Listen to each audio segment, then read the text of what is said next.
Title: My boss fired me for being too expensive, after 18 years leading the engineering team. We can get 3 junior engineers for your salary, he smirked during my termination meeting. Nothing personal, just cost-cutting.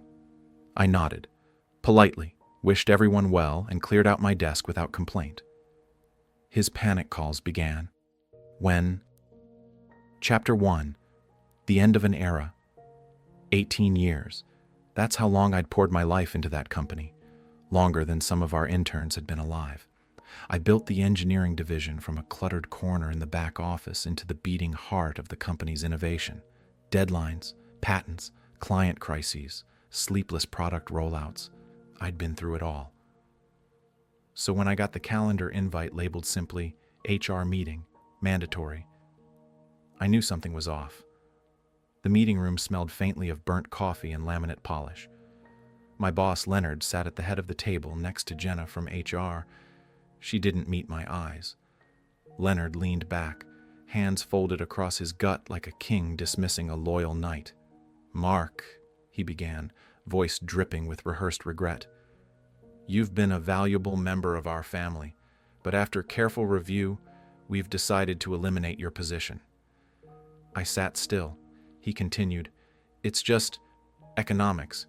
We can get 3 junior engineers for what we pay you. It's not personal, just cost-cutting." Jenna slid the exit packet across the table. Severance terms, legalese, a printed thank you letter signed with a fake flourish. I smiled gently. "I understand completely," I said. "No hard feelings." I gathered my things, a framed photo of my late wife, my favorite mechanical pencil, and the mug that read, "World's Most Overqualified Firefighter," a running joke about how often I saved projects in crisis mode. Leonard didn't even walk me out, but I wasn't angry. I had something Leonard would never understand: patience, memory, and a quiet contingency plan I'd nurtured over the years. And the moment I closed my office door behind me, I whispered, "Let the countdown begin." Chapter 2. The Seed. They forgot they planted. I didn't go home right away. Instead, I drove to a modest office building on the east side of town, one most people at the company didn't even know existed. The small plaque on the door read, "Iron Core Solutions, Private Engineering Consultancy." It wasn't flashy, no glass walls or fancy signage, but what it lacked in appearance, it more than made up for in power, because Iron Core was mine. 3 years ago, after Leonard ignored yet another one of my warnings about insecure client data protocols, I decided I needed options. I quietly filed the paperwork, registered the LLC, and built a skeleton team of some of the best freelancers I'd ever worked with, people who valued loyalty, discretion, and excellence. We never poached clients. We didn't need to. We simply cleaned up the messes others created, and we made a quiet profit doing it. I entered the office, nodded at Marcy, my right hand, and sat at my desk. "Did it happen?" she asked, eyes already scanning my expression. I nodded, just like we expected. Leonard said I was too expensive. Marcy snorted. "Poor guy doesn't realize you've been the only reason half his contracts didn't implode." "That's why we're going to let them implode now," I said calmly. I pulled out my laptop, opened a secured folder, and clicked on a document labeled Fail-Safe. Protocols, conflicts, .docs. Because here's the thing Leonard forgot. In his obsession with cutting costs, he never understood how fragile his infrastructure really was, especially when I was the one who'd built most of it and warned him repeatedly about its vulnerabilities. I never sabotaged anything. That would be unethical. But I did document every flaw I ever brought up and was told to ignore. Every security risk, every compliance violation, every janky workaround patched together with spit and luck. And now I was going to hand that truth to the people who'd care most. His investors, his clients, and the regulatory authorities. Marcy passed me a coffee. "Wednesday still the big reveal?" I smiled. "Yeah, let's call it Funemployment Day." Chapter 3. The Panic Begins. Wednesday morning, I was sitting in my home office, feet up, coffee in hand, when the first email landed. Subject: urgent, system breach detected, from NetSecure Compliance, to Leonard Green, CEO. I had blind copied myself into the list of recipients for a very specific reason. NetSecure was the firm I had personally referred years ago when Leonard's system nearly tanked under a client data leak. I knew the head of NetSecure well, because IronCore now provided half of their back-end solutions. This time, however, I had sent them a formal dossier of all ignored vulnerabilities, complete with date-stamped memos, emails, and screenshots. Not sabotage, just overdue housekeeping. I didn't even need to make a phone call. By 9:30 a.m., Leonard had called me 5 times. I let it ring. At 10:12 a.m., Marcy texted, "He's here, red-faced, sweating, asking if we'd consider consulting short-term." I replied with 2 words: "He can't afford us." Because now, Leonard's biggest client, Halberd Dynamics, a multi-million-dollar defense contractor, was threatening to pull their entire contract due to insecure system protocols. The system I had warned Leonard about 3 times over the last 2 years. The system he'd refused to upgrade because, quote, "if it ain't broke, don't fix it." Well, now it was broken. Badly. Worse still?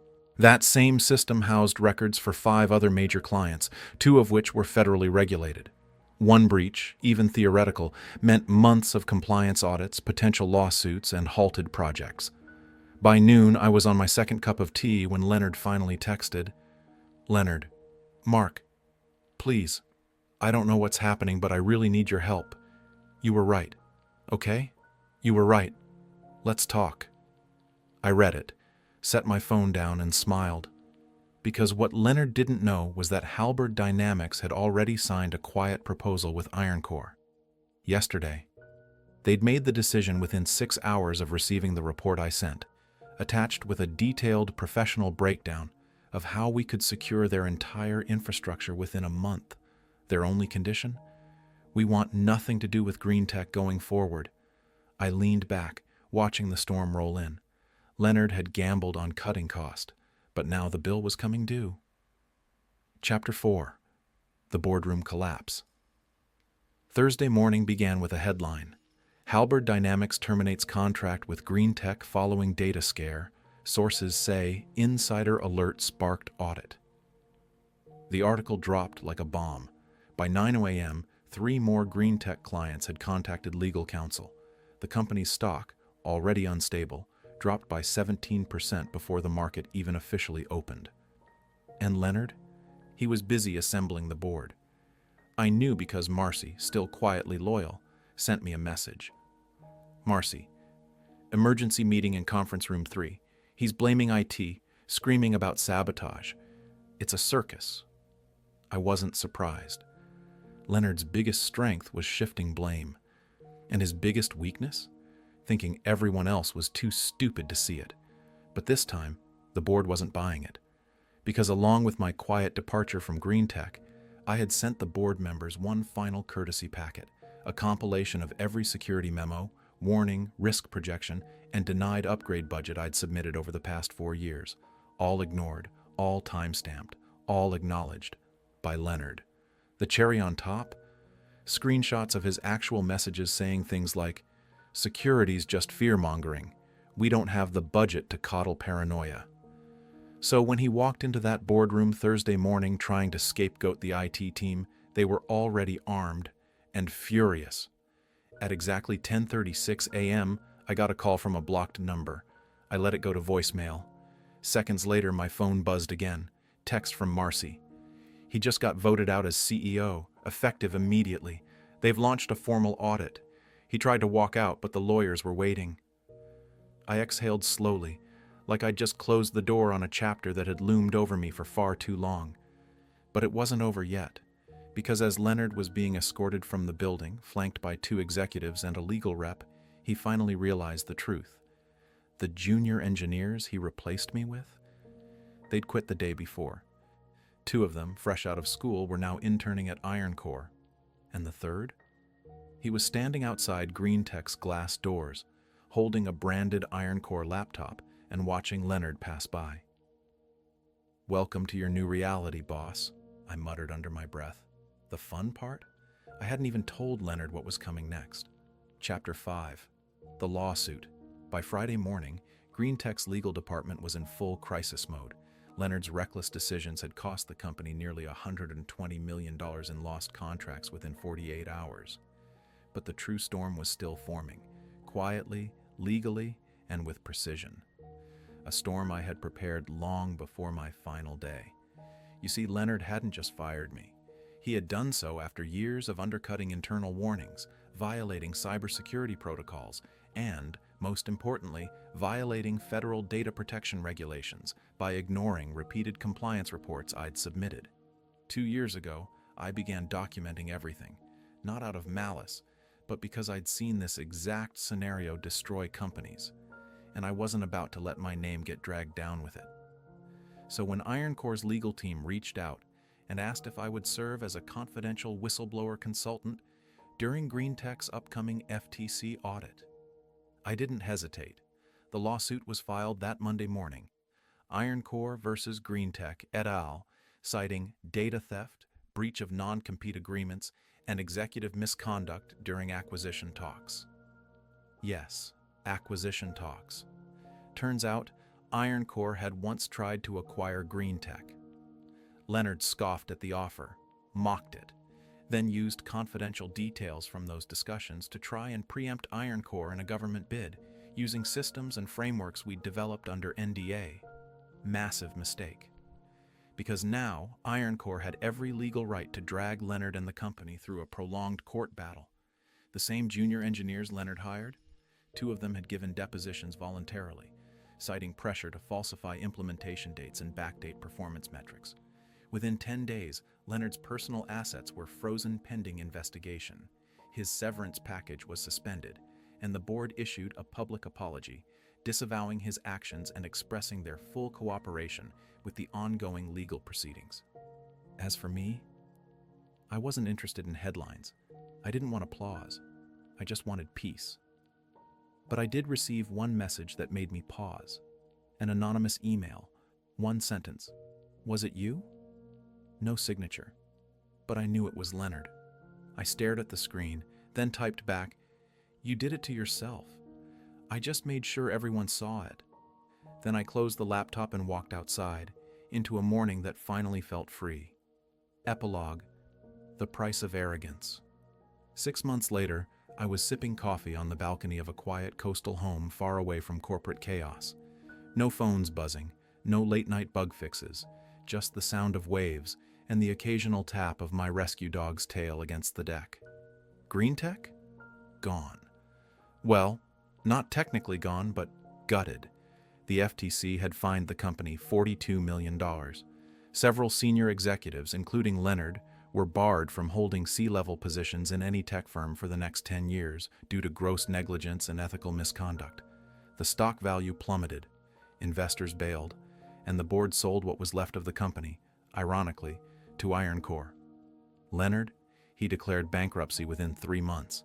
His house, foreclosed, his car collection, auctioned, and his reputation shattered beyond repair. The last anyone heard, he was living in a small rented apartment outside Cleveland, teaching basic coding courses online under a pseudonym. The smugness that once oozed from his every word was now a distant echo, drowned out by legal bills and broken pride. As for me, IronCore honored our consulting agreement generously. But more than the money, they gave me something I didn't know I needed: respect. They brought me in quarterly for executive training, asked my input on new systems, and even credited me, anonymously, in their latest innovation white paper. No LinkedIn glory, no press interviews, just the quiet satisfaction of knowing I had dismantled a bully, not with rage, but with reason, not with noise, but with patience, precision, and proof. Some men build legacies with ego, others build them with silence and steel. And when Leonard thought he'd buried me, he didn't realize I was already standing behind him, shovel in hand, waiting for him to dig his own grave. Was this revenge perfectly justified? Tell us what you would have done in the comments below. Like the story, share it with someone who needs this energy, and subscribe to Lauren's Story for more jaw-dropping tales of betrayal and justice. Because here, every lie has its reckoning, and every betrayal finds its shadow. Stay sharp, stay strong, and stay tuned.